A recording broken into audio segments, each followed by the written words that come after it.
And so we're going to talk the importance of genetics, something that every single person, whether you're a hash maker, whether you're a hustler, whether you're a grower, it doesn't matter what you're talking, whether you're a rapper, whether you're an artist, it does not matter what position you're in. Genetics is at the top of your list, or it should be. And if it isn't, you're spending money in the wrong way. Trust me. I've seen $5-6 million build outs, and you ask them what they're growing, and they're saying, well, we bought wedding cake clones from over here. And I'm like, this year? This year you bought wedding cake clones?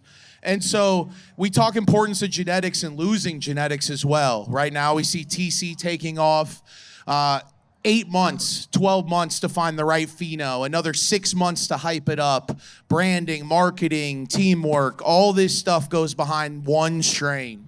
And this is what every rapper, this is what they get wrong. And this is with this convo right here, the importance of genetics.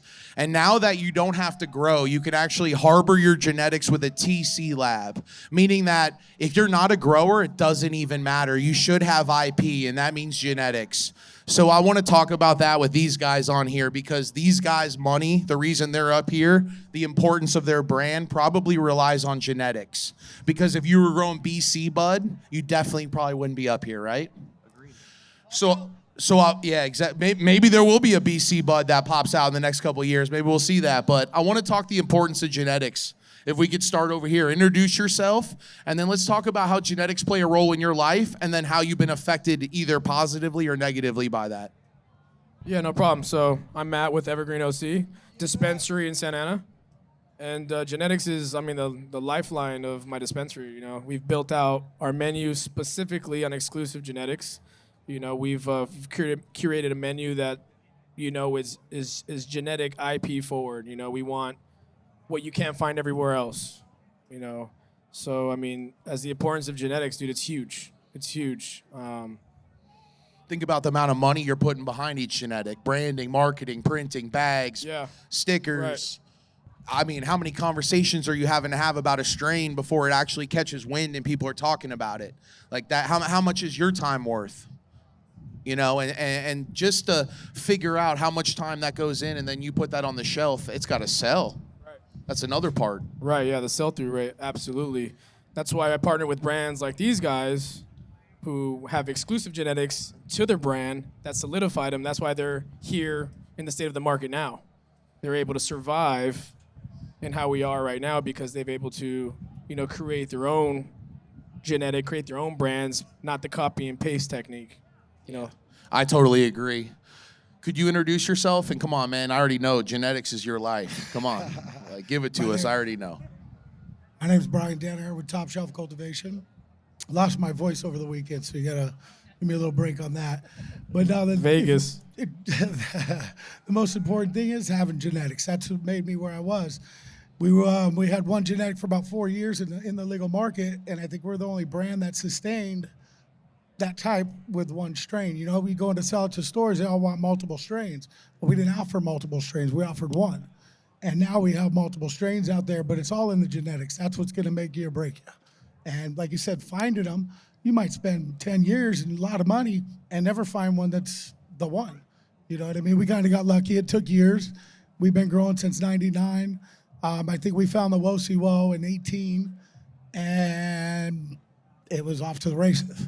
We were making it without it, but once we had that, that's been the most popular thing we've ever came across. Yeah, we all know that. Every single person who touches the plants, when you bring up genetics, we all chuckle because we know without that where we'd be. Let's talk to one of the guys right here. You've handed me jars before. I know genetics play a role in your life. Could you introduce yourself and explain that? Yes, sir. So I'm Derek with Decibel Gardens, and genetics are probably why we're still here today. There's a lot of R&D that goes into it, and honestly, having to pivot in the market and recognizing patterns is probably why we're still here today. I think it's one of the most important factors. Obviously, you can have cultivation dialed into such a beautiful point, but if you do not have exclusive genetics, you really aren't going to be able to sustain. You're not going to be able to see the sell-through that you want at retail. When you really want to study the data and actually really be an amazing partner to retail, I think that's probably the most important thing that you can contribute to the market and to your retail partners is actually bringing something exclusive, grown to near perfection, obviously, but actually being able to offer that to the market. I think it's invaluable. I think it's the number one thing that everyone should be doing. Yeah, and I mean, let's talk brands that don't grow, right? Let's talk about that for a second. The number one thing you should have is your own genetics. So how do you accomplish that? Right now we have tissue culture labs popping up, and I'm surprised people haven't cracked this code real heavy yet. And this is like, yeah, take some of that money, buy genetics, have those genetics in a TC lab that now when you sign licensing deals state to state, you can have those sent and there's no risk. You can do it by the book like they want to. You can even have thousands of TC starts sent over. At the same time, they can hold your genetics because, yes, we don't expect you to be a grower. And this is with every musician that wants their own strain. It's like, well, how about you own it? Let's pay for it. Let's put it in the vault. Let's have it in a TC. Like all the things that I think us growers should be pushing to guys or brands that want their own unique IP genetics is, hey, this is the proper way to do it. Instead of just renaming Zope, right? Or renaming, because we see that so much. And then we see there's a special pheno. I'll just give you a thing that I did. Recently, I was involved in a pheno hunt, right? And we want to talk the importance of genetics. There was a massive ZBX1 hunt going down. Skittles times Skittles. They filled from one end of the table all the way to the other. And then in this 23 to 15 range was a lot of blue Zushi-ish genetics. And we started to realize, wow, there's multiple variations of couplings of genetics in this. And so what I did was make a play for one or two of these. And I didn't even, this wasn't something I bred. I just knew the importance of genetics. And as a brand who grows, what I could do with this. And then I'm looking around at other guys who are usually the hustlers who have more money than the growers. And I'm looking at you like, man, I'd be picking out a few of these phenos if I was you. And I'd be TCing them in a lab, and I'd be getting growers to grow them for you, and I'd put something into the market that other people do not have. And that's where you also build respect. Think about that trajectory of what you put into the market, how you conduct yourself. And now when that Washington deal goes up, that Michigan deal, that Florida deal, New York, New Jersey, when those deals come up, you're like, yeah, how many cuts do you need for the facility? Sign right here. Okay, 10,000 cuts. Hey, how much for 10,000 of the TC starts? It's just, I really think this is where things go. And I can't tell you, let's talk genetic loss.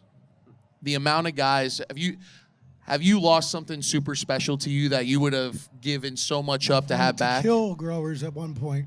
They've lost my entire library at one point. We had to start over. Maybe a couple times. You know what I mean? It happens. You know what I mean? You lose power. There's a lot of ups and downs to it. But like you're saying about the tissue, I wouldn't take my strains to a tissue because I ain't giving my strain to nobody. If somebody ends up with their hands on my strain, they stole it. Period. Because I didn't hand it to my best friends. I ain't giving it to nobody. And you give it to a tissue guy, who's to say it's not going to end up in Florida? Or, you know what I'm saying? It's not. That's my feeling on that part, you know?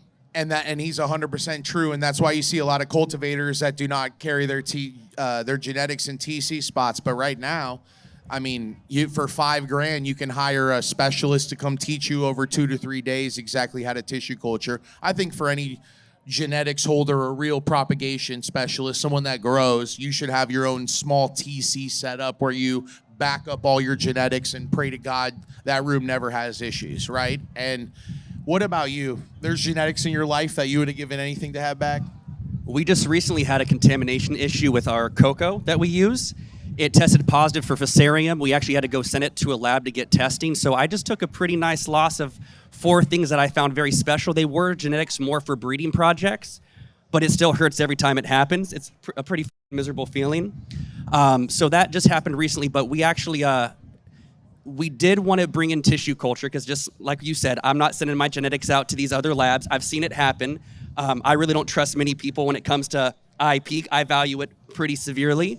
So I don't make that rookie mistake. But what you mentioned about having people come out is we did get the Athena tissue culture kit a while ago.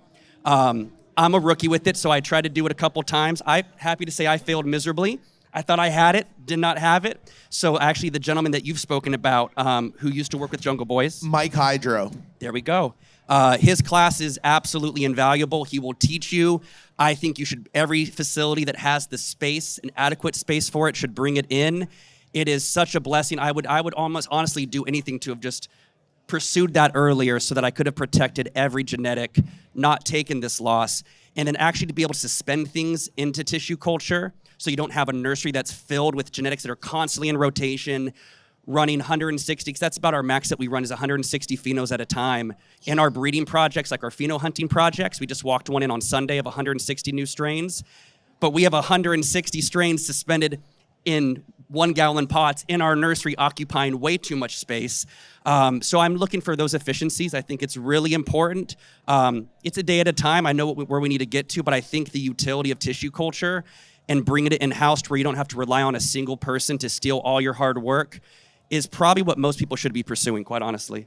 Yeah, and like I always like to think outside of just cultivators, right? Like this is bigger than us because genetics play a role in everyone. You're all the hash makers that want a 6-7% washer that spits out the right terp that they can brand, or that's all in genetics. That has nothing to do with, I mean, genetics is 100% of that. So to take that and put the importance on that, it's like, how do you keep those genetics alive? And then if you're not a grower, how do you also keep IP? Right? Because that's the biggest play right now is how are you going to take your strains that you're known for your brand anywhere you go in a legal way so that they're able to bring in the genetics. What about, let's talk retail genetics. I'm sure you've seen brands have to switch their whole cycle up and lose genetics, fall off the map, come back with new ones. I mean, we've seen that black market, white market all over. Yeah, no, absolutely. We've seen countless brands launch with specific strains, and years later, it's a whole different lineup, whole different rebranding. You know, you're almost thinking that they sold out. Yeah. But in reality, it's just like what Brian said, you know, back in the medical days, and you get raided, spots get shut down, you know, you lose your whole library. Yeah, I mean, people are still getting robbed. That's still happening every day. So there's more so another now genetics. than ever. More so now than ever. Yeah, exactly. And it's just growers know that. And so I go, man, we got to have a way. And this is just gaps in the market too, right? Where I hear a lot of old growers who are like upset, right? They're just mad about where the industry's at. They feel a little bit left out or left behind. And they're always like, it matters what's in the jar, not the branding. And it's like, yeah, this is the game though. So you play the game or you don't. Yeah, you definitely have to have both. Branding has to be on point. Essentially, yes, the product speaks for itself, but the state of the industry, it's bag appeal. What attracts the consumer when they're walking into the retail? What bag is popping? What artwork is looking good? And if the product resembles and backs up, then it's a win-win situation. But yeah, I do agree. I actually like the artwork stuff, you know, and everybody has a different opinion about it, but I think it does a lot for the brand. And I'm a firm believer of that too. You got good product, and say you got shitty branding behind it, your shit's gonna sell slowly. But once it gets out there, it's gonna continue because people that smoke weed are gonna get tired of buying great looking packaging and not getting fucking high. You know what I'm saying? That's the culture of people that have been smoking for years. They want to get high. You get the soccer mom, okay, it don't matter. We'll get high on anything. You know what I'm saying? So, I mean, I've been growing since '99. So I've been around the game for a minute, and we got some good product. We don't always have the best packaging in the beginning, but now I think we got some of the best packaging out there as well. Well, let's flip the convo right now. Let's talk genetics as far as smokability. Because some strains, no matter how pretty they are and the terp they give off, they just burn darker, they burn harsher, they don't grind the same. Some people battle with how they break down. Let's talk about how important genetics are. I mean, look at the runts wave and the candy wave. There is something to the way that breaks down and how velvety that is, and then how the texture burns. Let's talk genetics and actually smokability. Does that play any role for you? I mean, it's pretty much everything. Obviously, you want to have the aesthetic value of when you're actually going through the production of like analyzing genetics. But until you have something fully dried, until you have things fully processed, until you've checked the shelf life viability of the strains, you do not have a winner. I've made some rookie mistakes. I probably still do, because I got some moments where I think I found something and I get too advantageous, and then I recognize and go, well, that was fucking stupid. I've had a few of those, and so you have to go through the entire process. You also have to be able to just ensure that you're going to be able to maintain that, and that it's some strains that we make actually have an issue where it will rehydrate and like long-term storage viability. There's just so much nuance, and that's where God bless my production team for being kind of obsessed and psychotic about that, because we have about 18 strains in the portfolio, usually actively going on a rotation. And there are small different things that they look for before they actually go from trimming into sorting into packaging, and then before it's kind of entombed and then set for distro to go to retail. So it does. I mean, there's so many things, and then of course the actual translation of the smell to flavor when you smoke it. That is one of the things that I have a few things that I thought I found winners for, and then until you actually smoke it all the way through, it's quite disappointing to check nearly every box and then go after a year of thinking you made a selection and go, no, we're not quite there. So I think it's you got to run it through. Of course, I think getting as much feedback from other people so you're outside of your own inner circle, because that can get biased at times. I think all those are important things to do to make sure that you're delivering something to market that actually is hopefully checking nearly every box. Yeah, I mean, let's talk as far as smokability and genetics. Do some of your strains smoke better than others, and they're grown in the same exact room, the same way, and some people just like the way they smoke better than others based on the way they break down in the genetics? Well, none of them smoke the same because they're all different. You know what I mean? It doesn't matter. You can feed them the same shit. It's just like all of us, we're all different, and the same with flour. You know what I mean? And if that's everything, it is everything, taste and smokability. That's how you get longevity. Without it, like I said, the packaging is going to sell the first few times, but if it don't have good smoke in it, they're not going to come back, Yeah, I mean, if your brand says 10 out of 10 white ash, yeah, you should be genetics should be at the top of your worry list, right? About what you're putting out, that multiple growers. It's the same thing. Let's say that you have a genetic or you have a problem where you can't find the right grower to grow your genetics, right? It's the reason that Purple Punch and Wedding Cake and a lot of genetics get popular is because so many growers can half-ass it and they still come out really good. Right? And so if your brand is based on something like that, and that's something you need to be able to take strains state to state, right? And you need multiple growers growing different ways if they're not going to take your IP and your SOPs on how you grow to each state as a brand. They're going to do it their way. Genetics should be at the top of your list because that's something that you can have your hand in and some congruency with what are you putting out? How is it breaking down and how is it smoking? Because I'm sure I could move around some people's programs with the right genetics, right? Some people, it's not burning the way it needs to. Okay, let me find a strain that I can put in this person's hands that no matter how flushed it is or what they're doing, still burns really white, right? Because that's something that the marketplace wants. Love it or hate it, they want it. They look at it. We all look at it. So I just think genetics is so important that every single person here, it's what you're worried about smoking. It's not, most of it's the grower, yeah, but man, genetics. The reason it tastes the way it does, the reason it grows the way it does, the reason it has problems or not in the grow, genetics. So let's circle back to testing in genetics in the rec market. Have you had to eliminate some strains or only able to run certain strains in the rec that you wouldn't be able to because of the way they test? Testing sucks. You go 10 different genetics. shops, 10 different places to get 10 different answers. It's ridiculous. You know what I mean? But yeah, we've had a couple that we just couldn't get rid of some disease, and it's just, you know what I mean? You got to move on. What about you? Have you had a few strains that come in and test 17, 18%, everyone's loving them, and you go, how am I going to possibly drop this? These stores are asking for 30%ers, and I got the best thing smoking at 17 or 18.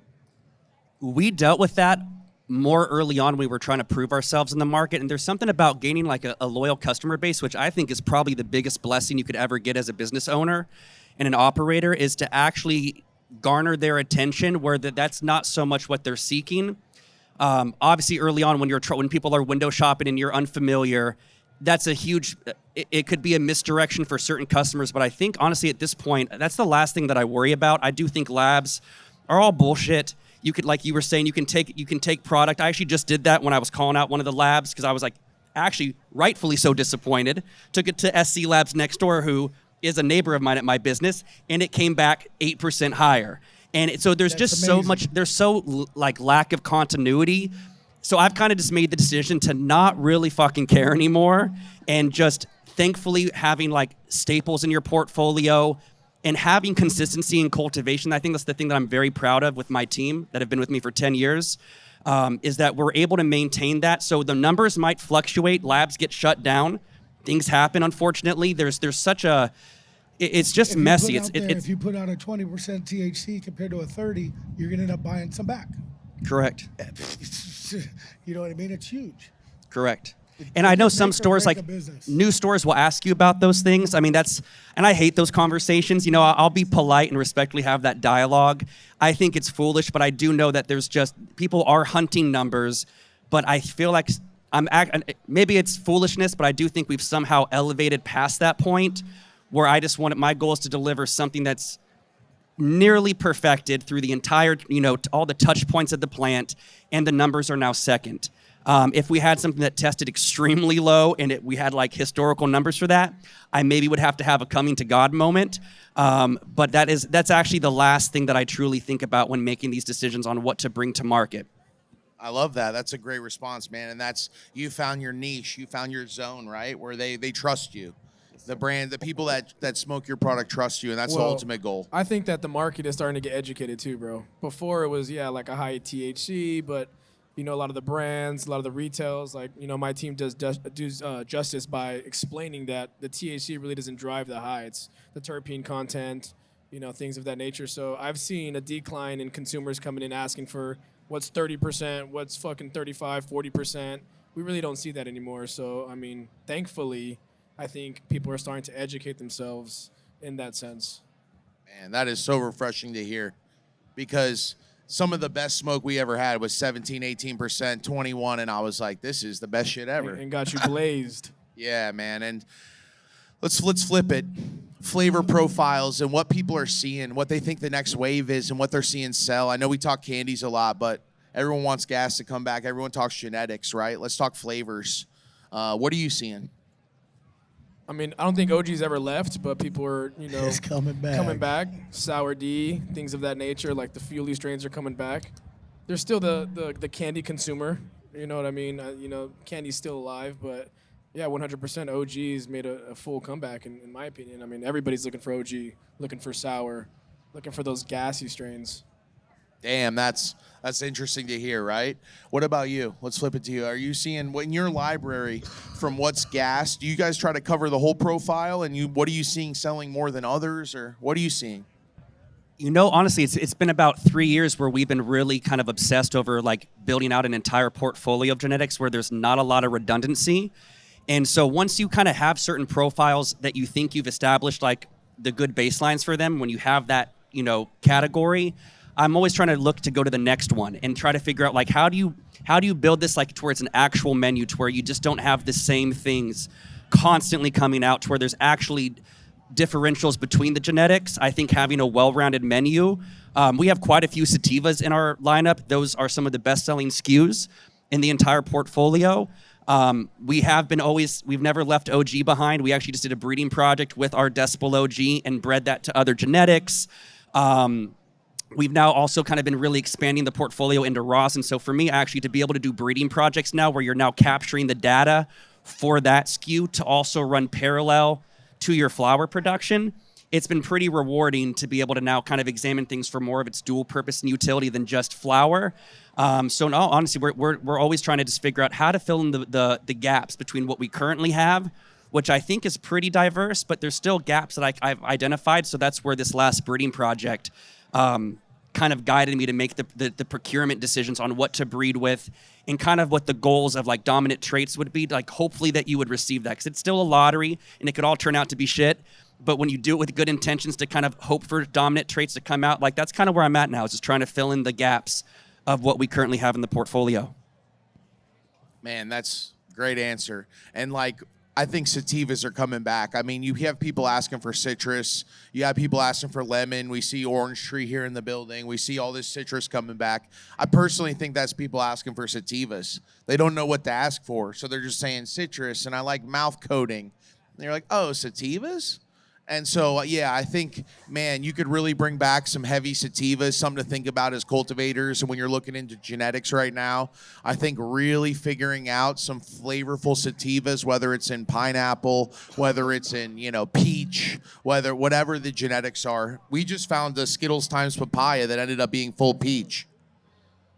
What about you? Even like Blue Dream. Not my cup of tea, but one of my best sellers, you know? So sativas are definitely coming back.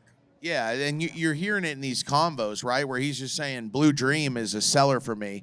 And that's them wanting that mouth coat, because that's exactly what I think about is like, wow, that shit, you can't get away from it, right? That terp is like, you have to back up.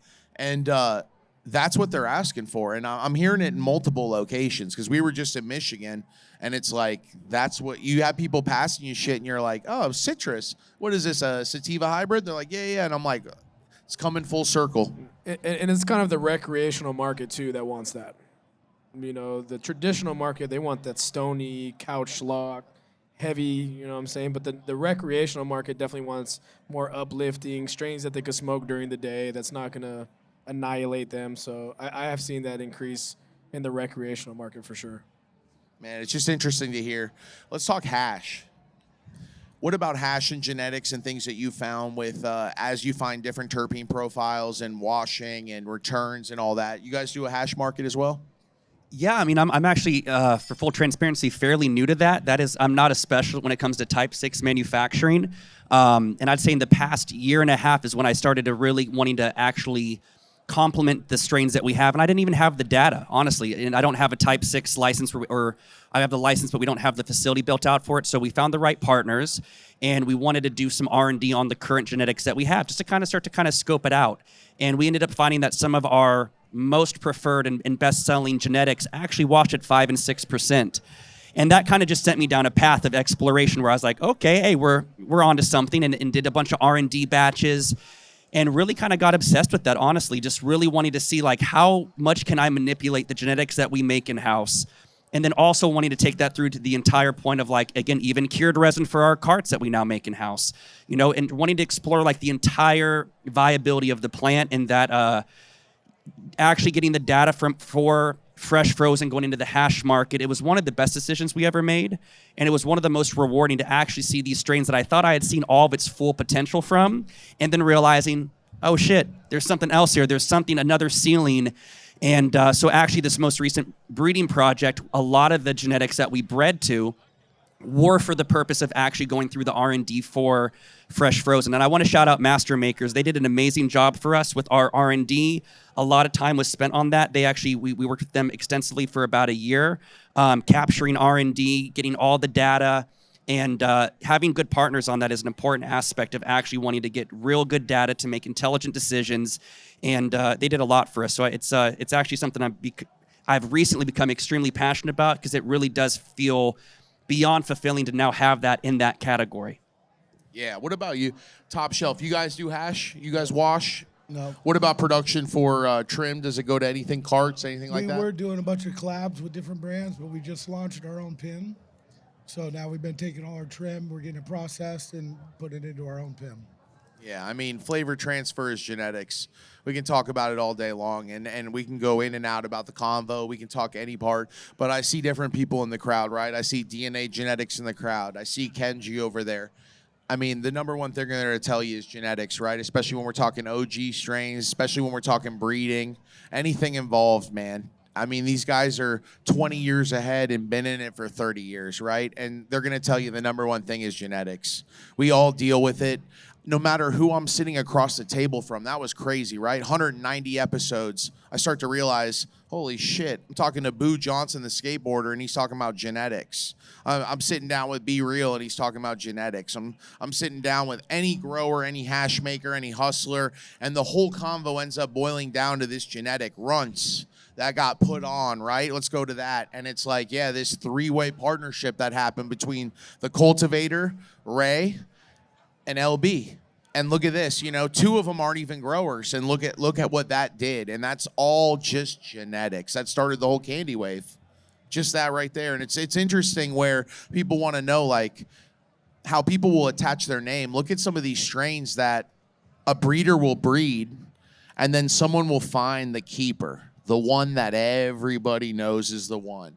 And then there'll be this massive battle between the guy who bred it and the guy who found it. And we see that happen so much. We saw that happen with Surebanger, you know, with Boston Root Seed Co. We see it all. Every time something gets really found, there's a hit song, and that song goes platinum. we see that happen. And I kind of look at genetics like that. It's a hit song. And people want you to repeat, and they want you to play it as long as you can play it, as long as it's good. Growing up, how did genetics play a role in your come up as far as harvest, yield, production, anything like that? I mean, the first 15 years of growing weed, maybe 14, all we grew was OG. There was no pheno hunting. There was none of that. You know what I mean? You got a different OG, you might try it. But if you grew anything else back then, what'd you do with it? Well, and if you're getting 8 to 9 to 12,000 a pack or 8K, it's like, yeah, genetics, let's grow that. And then it was like trying to get a hold of that. And that's kind of still the game right now. I just heard Lemon Up go for 50K. And I think a few people bought it for 50K. It wasn't just one. You know, and that's genetics. That's someone that found that pheno, right? That lemon TK, bro. What about with you coming up? Your early grow days, genetics important to you? Well, they are, and much like you, I actually came from Florida, and so that's where I started growing out there. And so the first seeds I got were from Greenhouse Seed Company. Did not have access to clones, so I only could resort to seeds. So that was the first time that I ever even got into it, because that was my only viable option to actually start cultivating indoors in Florida. So that's kind of where it all started. And then from there, I actually can say I kind of got not lazy, but just kind of complacent when I moved out to California, and it was just, there were genetics on the shelves, and you're able to get clones, and everyone's trading clones. And at that point, it was more like, obviously, you know, trying to maximize your time. And, you know, when you are getting rated, which has happened many a times, and you have ups and downs, I kind of took my eye off that prize. And it was really upon like building out new licensed facilities and wanting to crack the code of going into retail and offering the consumer something different. That's where it really became like, I realized the urgency and the kind of the value of it. And so that was, but it all started really from that first seed, and then I got addicted to it. And now we make our own seeds, and now we, are self-sustaining on that. We have probably hundreds of thousands of seeds in the catalog just sitting there that we can draw on at any time. And it just, everything starts with the seed, though. Everything starts with the seed. Well, let me ask you this then, because let's go deeper on the genetics pool.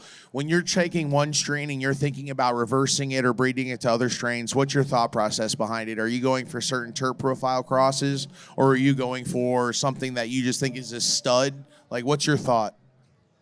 It's kind of analyzing all the things that the plant exhibits. So when you're looking at dominant traits, and you also, like, for example, we have strains that perform exceedingly well at retail, but they don't yield good enough for me to actually make it into full production and actually allocate a lot of space to it. So I'm always looking to figure out how to accentuate and carry those dominant traits to other things that can maybe give it vigor, can give it strength. I have to adhere to specific flowering times, the way my facility works. So there's that entire detail that I have to be kind of obsessed over. But you really have to, I can say I've gotten lucky. A lot of this is luck. I'm definitely not a botanist. I don't have a degree. Once you understand, and again, once you understand the ability to reverse things, and you just look at dominant traits, and you start to figure out like what you would want and what you think you can achieve through a lottery of applying those. Because I've taken so many failures and losses with it, where it's 6 months in and there's nothing to show for it. But when you do find those winners, and you actually took two genetics that had completely different profiles and bridged that gap, whether it's the aesthetic value, the yield, or the terpene profile, and you actually get that perfect marriage, it is still the best feeling. Most of this line of business, it really fucking sucks. It's exhausting. It will beat you up. And then there's something that's so pure and innocent about making breeding projects and like actually seeing the success of it. It's probably one of the only things that's still enjoyable about running a cannabis business in 2025. But when you find those winners and you get those pairings, it's amazing. I still love this plant from that side, like seeing those successes. That's still my favorite victories to date. Are you guys doing any breeding? Or are you guys chasing constantly, or what are you up to? We don't do too much breeding, more pheno hunting. You know, like you said, just popping seeds. That's, I mean, like, you got to just keep popping them. Well, let me ask you this then. You'll find one. When you're, and obviously when you're sitting down to pop seeds, you know how much work and time is ahead of you, right? And then as that, like, you're trying to plan out the terp profile for 6, 8, 12 months, a year and a half from now, hopefully even more longer than that out. What's your thought when you're going to pop seeds, or when right now you're opening your genetics library, right? You open up the fridge. Is that, if that's how you keep them? My son, that's his forte.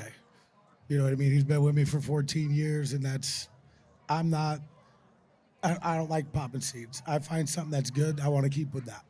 He wants something new every year, you know what I'm saying? So luckily I have him that he's the one that takes care of that. Yeah, it's one of the biggest things you can fall into as well. This is the balancing act, right? Here's where you really fuck it up big time too, is you sit here and pop seeds nonstop and then constantly just run through genetics. So it is this balance beam of have new stuff, have something hyped, know it's a keeper and something you can really put some effort behind. And at the same time, a good rule of thumb is 10% of your garden to 20% max should be pheno hunting or new strains. That's kind of what I was told, 10 to 20%. If you're adventurous, 20.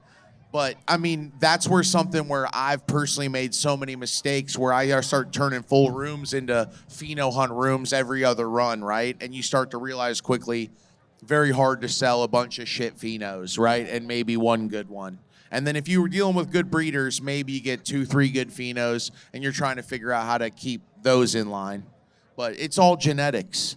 I mean, we can go on and on for hours about genetics. Everybody out here, everybody in here, this room right here, if you walked up to every single person with flower on their booth and said, "What are you known for?"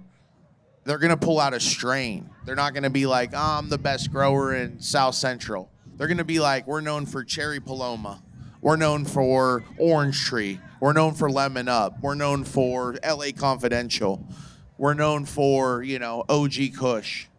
It's the strain. We're known for Girl Scout cookies. All these people we knew after the fact. We knew first about their genetics, and then we heard about their story. And we were interested in their story because we love the genetics. The reason we love cookies is the reason we love Burner and all these dudes, and we have any love for them.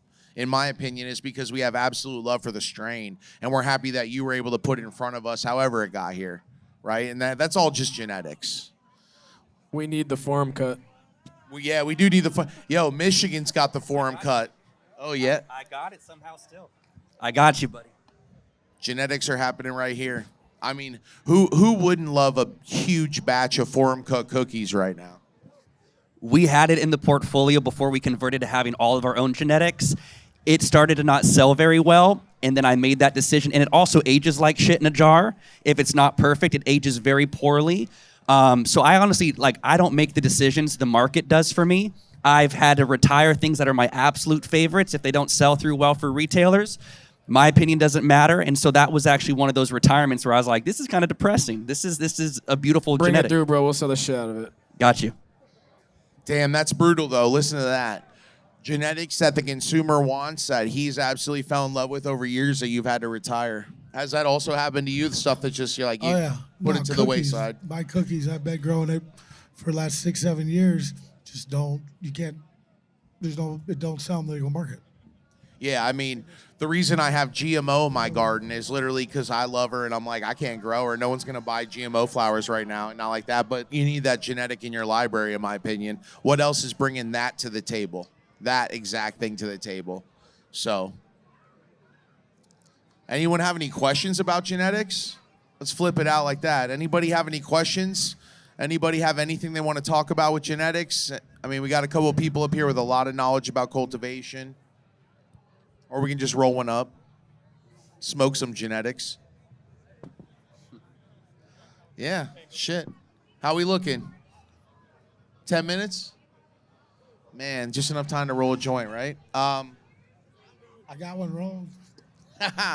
Let's talk retail real quick. Do you think California retail is dying, or where are we at right now with California retail, bro? Because I was just in Michigan. I'm praying to God that, things turn up. If we can get the taxes to lower, I mean, that's kind of what's hurting us.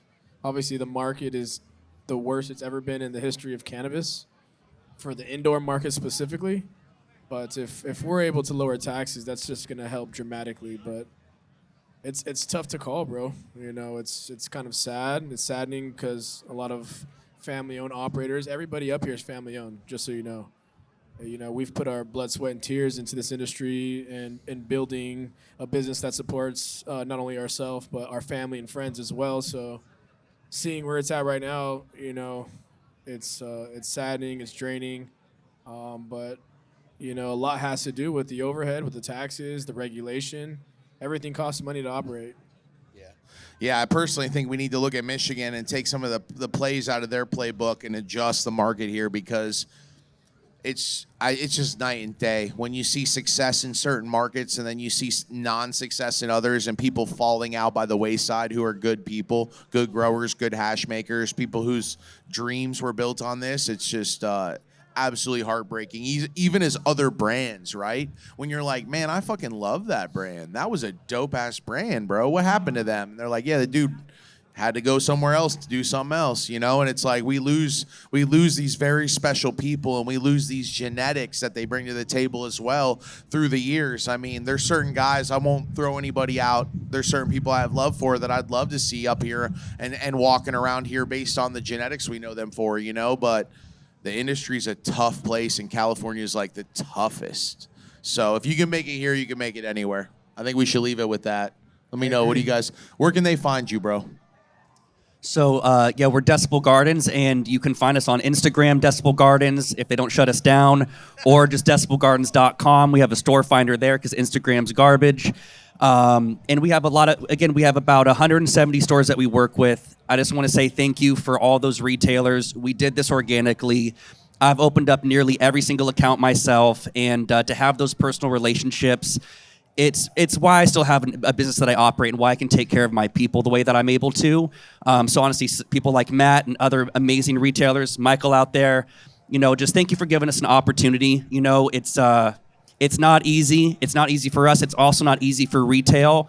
And so when we're able to have that opportunity to introduce ourselves and hopefully perform well for them so they can, you know, obviously generate revenue to take care of their team, it means a lot. It means a lot to the mom and pops. You know, I can attest to that. So yeah, most importantly, just thank you to all the retail partners, and thank you too. No, Top Shelf, what about you? Where can they find you at, bro? Our home is LB Collective here in Long Beach. I've had that store for about 8 years, but we're in close to, I think, 250, 300 shops out there. Damn. And what about you, big dog? Where can they come shop with you? Orange County, Santa Ana, Evergreen Dispensary, #1 on Weed Maps. Come hit us up. We got a great QC They got some team. Low. We do what we love. Man, genetics. I'll tell you all day and night. Genetics. So thank you guys.